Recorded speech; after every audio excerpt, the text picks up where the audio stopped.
Hello students.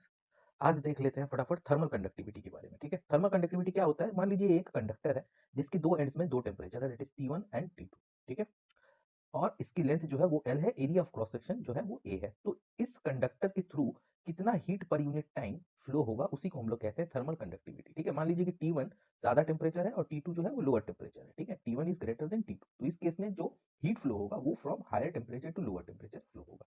ठीक है, तो देखते हैं फटाफट। That is Q by T जो है वो डायरेक्टली प्रोपोर्शनल होगी एरिया ऑफ क्रॉस सेक्शन के। Q by T that is flow of heat per unit time जो है वो डायरेक्टली प्रोपोर्शनल फिर से है टेम्परेचर डिफरेंस।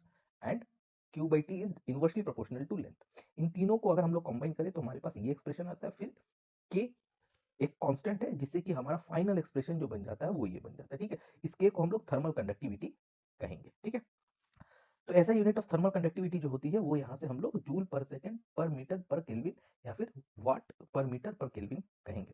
अच्छा, अब आ जाते हैं हम लोग यहाँ पे कॉम्बिनेशन ऑफ स्लैब्स को लेके। तो मान लीजिए कि दो स्लैब है वो इस तरीके से अगर कंबाइन है तो इसका जो के इक्विवेलेंट आता है उसका एक्सप्रेशन होता है K1 A1 plus K2 A2 by A1 plus A2। ठीक है, यहाँ पे A1 और A2 जो है वो इस स्लैब के क्रॉस सेक्शंस को कहा गया है।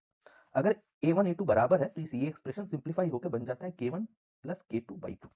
और अगर कोई स्लैब इस तरीके से कनेक्टेड है, ठीक है, तो यहाँ पे हम लोग के इक्विवेलेंट का फॉर्मूला जो है वो आएगा K1 K2 into L1 plus L2 by K1 L2 plus K2 L1। और अगर लेंथ बराबर हो गई, दैट इज L1 और L2 बराबर हो गए, तो उस केस में ये एक्सप्रेशन जो है सिंप्लीफाई होकर बन जाता है